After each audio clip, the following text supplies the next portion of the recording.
Hey everybody, it's Michael Burns with One Mic Out, and it has been a minute. I apologize. I've been doing school. We're approaching finals week and, dead weeks after that and all that kind of stuff, but I'm just going full time trying to finish out this one. But the world, again, I say it over and over, it seems to never cease to surprise. Now the shift, back in 2012 when the whole gay marriage debate was coming out. Like, how to define a marriage? Is it between just two people who are in love, or is marriage, by definition, in the government's eyes, between a man and a woman? Meaning, you need certain licenses and permits in this country to ride on the road, right? I can't take any vehicle that I want and just drive it on the road. That vehicle has to pass certain regulations, certain emissions tests, certain safety regulations and evaluations. If I make a vehicle, I can't just go out and create my own thing and then just slap a license plate on it and be like, yeah, it's road legal. It's good. They're going to say, no, we're not going to give you registration until you, by definition, that is not a motor vehicle that is approved for the road. And you have to go out and get a marriage license, right? Much like you have to have a driver's license, and there's a clear definition. Why do you need a driver's license? So you can operate a motor vehicle, something that has already been defined, right? In a marriage license, the argument wasn't whether two people of the same sex could be together and love each other and have rights and all this kind of stuff. Live in America, you have rights. But it was, are we protecting marriage between a man and a woman?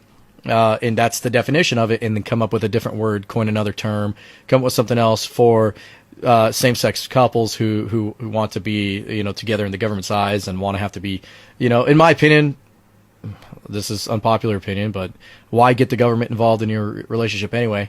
We see how great, how swell of a job they're doing with everything else. Why would you want them to be involved? But that's a whole other thing.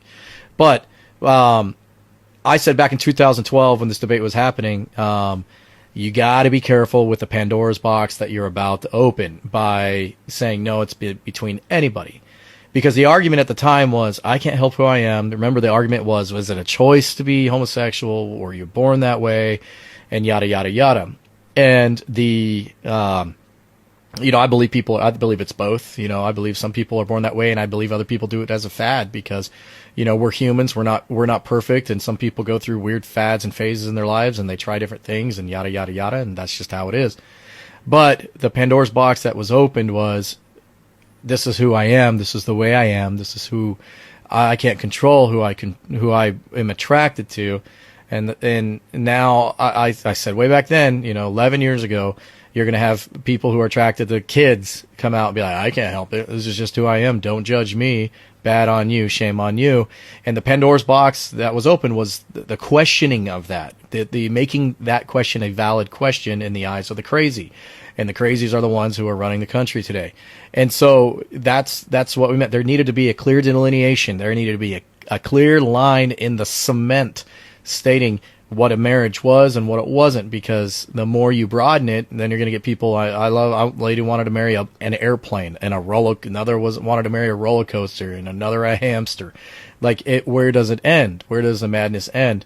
And so that's why it was so important on a civil level to protect, the definition of marriage. And now you see what's happening. You're seeing the press and the full court press for minor attracted people, you're starting to see the UN just came out and they're wanting to do away with the consent, that minors don't have to consent to have sex. They don't need, parents, can get in trouble if they try and force their kids not to do these crazy ass things. And it's insane. The ability to execute common sense is losing ground in the minds of new Americans and new people, new citizens of the world. I do believe it's incredibly outnumbered, but those who have the loudest shrilling scream that's annoying, most people just tend to turn a blind eye and a deaf ear to it because they don't want to hear it. But what ends up happening is those are the ones who end up getting into positions of power and influence. So it's a mad world. And if you're a Bible reading person and whatnot, I mean, it says in the last days that man will fall in love with himself, essentially, that humankind will worship and fall in love with themselves. And that's what's happening. You're seeing it now. And it's just madness. It's madness. And I still, so difficult for me to believe and just see how people rationalize and they justify the actions of what you're seeing all around you today. It's asinine, it's insane, it's crazy. And the only thing that you can do is self-rescue. The power and influence that you have is over you and your family. I don't ever believe in forcing anyone to do anything, but I do believe in a world essentially like today to really instill being virtuous into your children and how rare being someone with integrity and being truly virtuous really is. People who are addicted to porn, that's taking over and that's destroying families and relationships. And it's literally, it's rotting people's brains, the dopamine hit that you take every time because you're expecting a reward, and then you're self-rewarding, if you will. And then dopamine, your body gets used to it. And then all of a sudden nothing seems joyful to you anymore because you're so used to it. And it takes like 90 days for your brain to reset from coming back from that. And that's going, without, doing that, And so, we just live in a crazy world.